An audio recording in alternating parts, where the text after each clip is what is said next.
Hi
folks, this is Ben Fisher.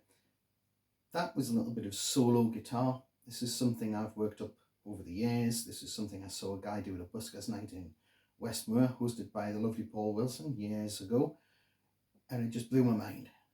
I watched it thinking, this guy's playing the bass, he's playing chords, he's playing melody, and he's on his own. Fantastic. So, I haven't done many of these, but that Love Me Tender by Elvis is one of the first ones I ever worked out. Now it's grown, it's evolved, it is easier than it looks. Now, the basic principle of how I'm doing that, it's all finger style. What I'm doing, my thumb is always the bass player.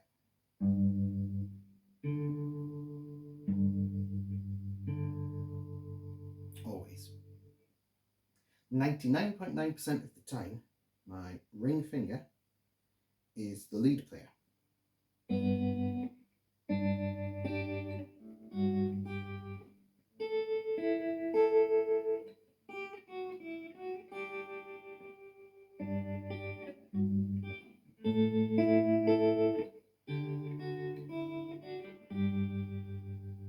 So between the thumb and the ring finger, that's your bass and your lead player. These extra two fingers in between become the rhythm players.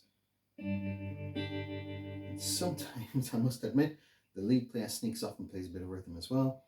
So if I play rhythm, it's quite soft. If I play melody, it's quite loud.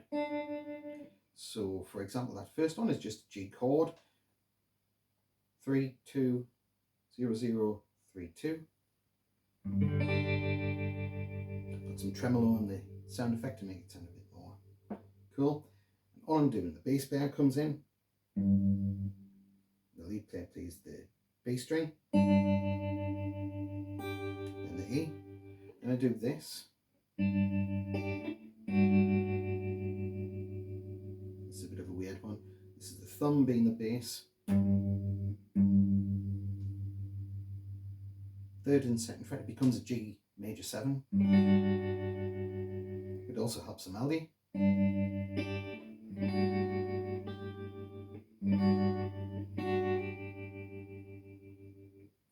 And you don't always just play the top note. You can flail, it's like a flare, go with 3 fingers. So we'll go, but fast. You wouldn't do it on every note like that, but judge it. That's another one, is to go with the note and then go down 2.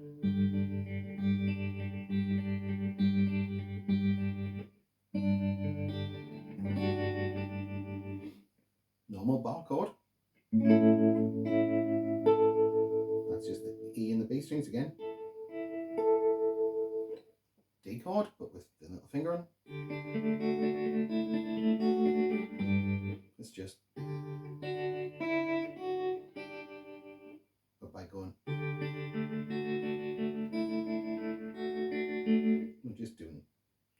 the top string. So we've got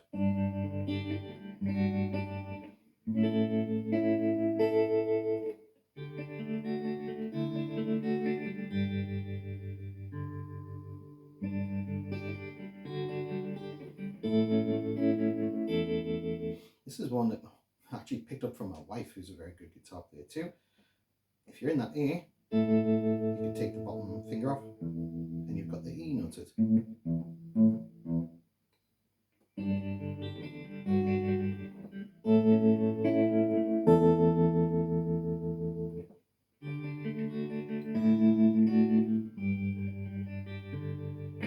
Repeat it.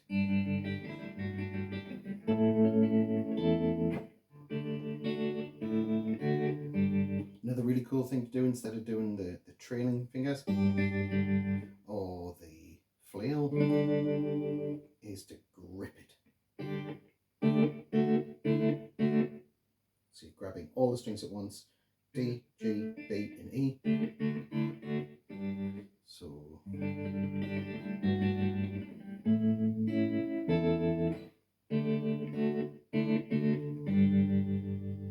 now this middle bit looks really hard. It isn't, it's a stretch, but you get used to it.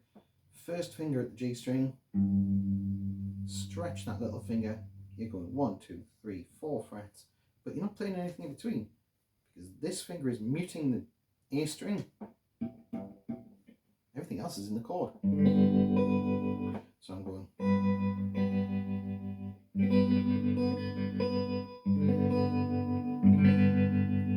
So we go.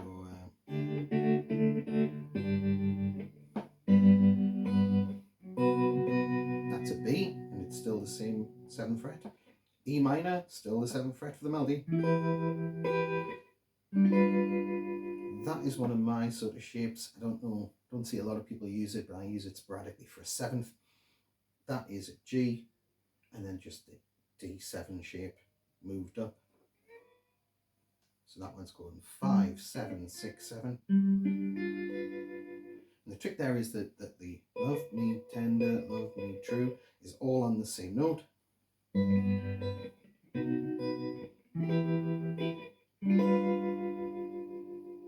I'm going to flatten everything off and do, I'll just show you out the way. That's an A minor 9.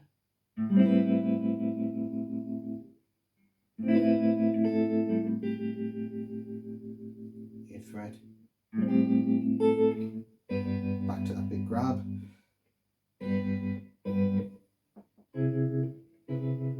That is based off an augmented shape.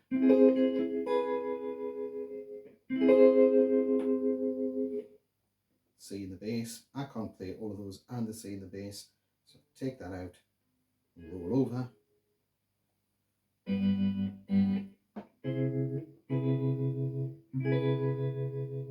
I'm just moving the first finger there.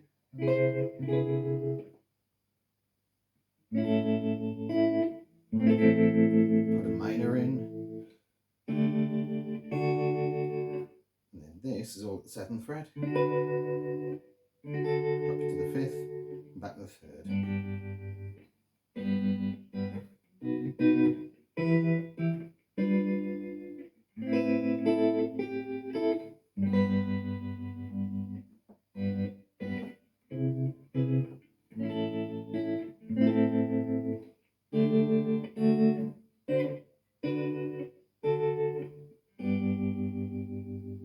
One of the really cool things to do at the end of any jazzy song like that is go this chord. I love that. If you can play a G,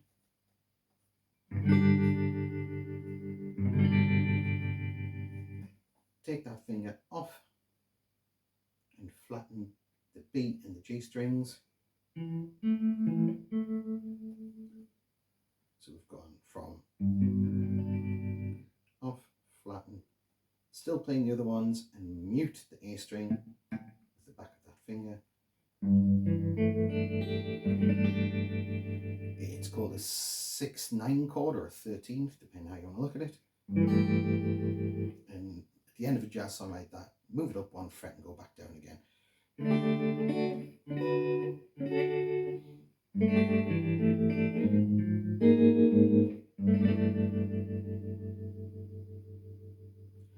Whirlwind tour, I know, but keep that principle. Thumb for the bass player, ring finger for the melody.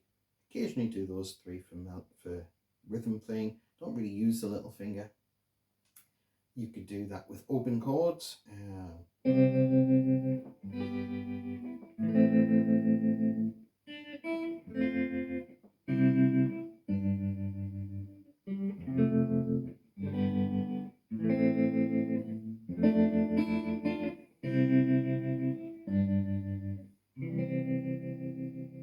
So again, all I'm doing is thumb for the bass, the ring finger for melody. And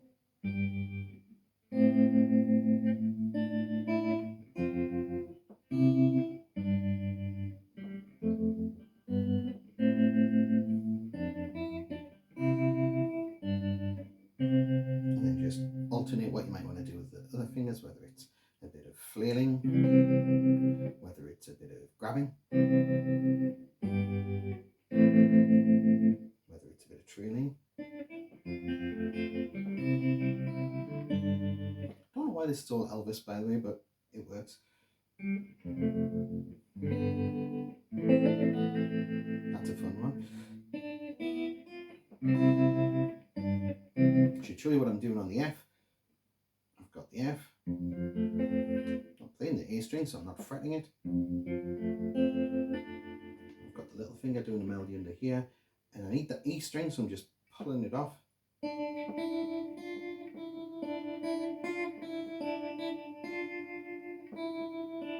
Off, on.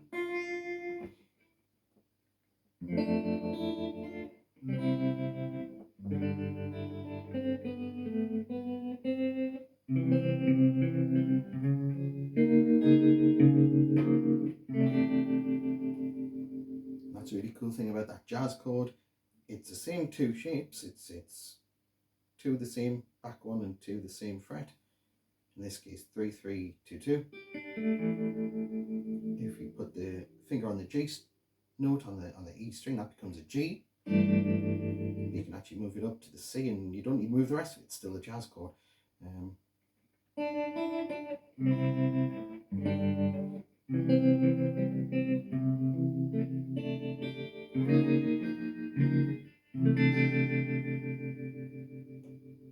Have fun with it. See if you can't pick some melodies out. Use different chord shapes to achieve this. You can use a lot of the open shapes. Just the D up there.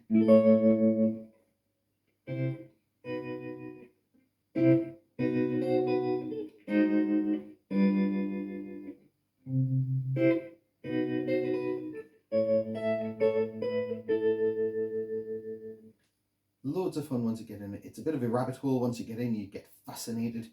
But have fun, see what you can do with it. Look on YouTube, you'll find some of my videos doing it. I might post some links as well to those. Enjoy.